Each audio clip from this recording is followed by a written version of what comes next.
Let us talk about Confucianism in China. When the Buddha and Mahavira were preaching their ideas in India, a new idea was becoming popular in China. जिस समय India में Buddhism और Jainism popular हो रहा था, उसी समय new idea was there in China. This idea was Confucianism founded by Confucius. ये जो नया आइडिया था, वो नया धर्म था, दैट इज़ कन्फ्यूशनिज्म. और उसे किसने फाउंड किया था? Confucius in 551 to 479 BC.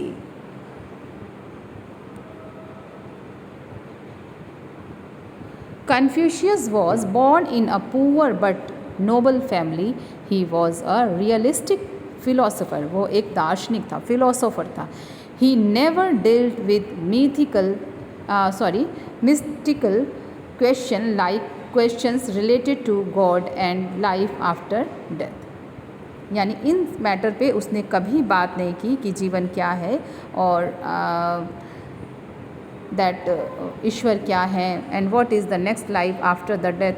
He praise the rules of a happy and useful life. These rules वर, यानी एक हिसाब से देखा जाए तो कन्फ्यूशियस ने जो हमारी प्रेजेंट लाइफ है, जो ये जन्म है, सिर्फ इसकी बात की है. What the preaching of Confucius?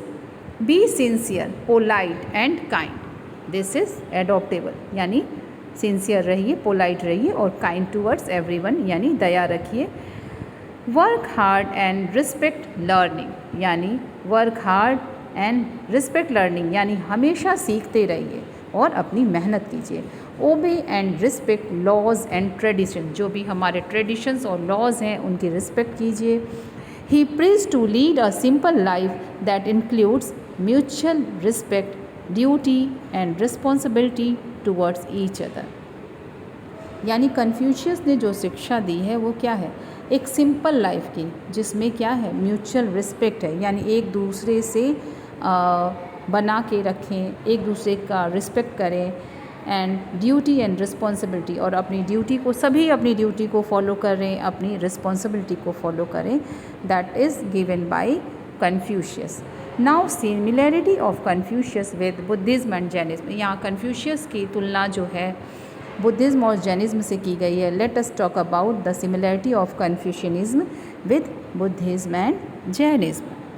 The teachings of three were similar in many ways. कई सारी चीज़ों में सिमिलर है. You can also think about this. They give great importance to human values such as honesty, simplicity and kindness. और ये हमेशा कहा जाता है बेटा, इसे हमें कभी नहीं छोड़ना चाहिए, because these three great religion of the history were adopted this honesty, simplicity and kindness. They preached their ideas in a very simple way and believed in simple living. Okay? वो तीनों, ये जो तीनों धर्म हैं, वो एक सिंपल लिविंग और हाई थिंकिंग पे ही विश्वास रखते थे, यानी simple way and believe in simple living. All the three religion believed and preached also. यही शिक्षा दी है इन तीनों रिलीजन में.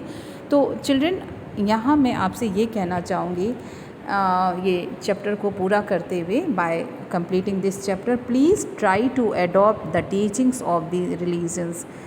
The main teaching is given ना, simple living and believe in simple thought, यानी सच्चाई में विश्वास कीजिए, सिंप्लिसिटी में, काइंडनेस में, and be honest always, be sincere and be honest always towards your family, your teacher, your younger brother and sisters. Okay, I hope you have understood my message. Thank you so much, children.